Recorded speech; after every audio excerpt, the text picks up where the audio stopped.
Guys, look at this blizzard. This is in Buffalo, New York, and you cannot even see, you can't even see my neighbor's house. That's how crazy this is. I know.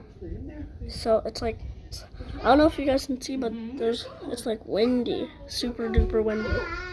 They said there's gonna be winds up to 70 miles per hour, which is crazy.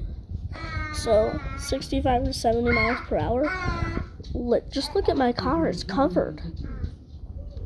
Okay, so yeah, this is the book.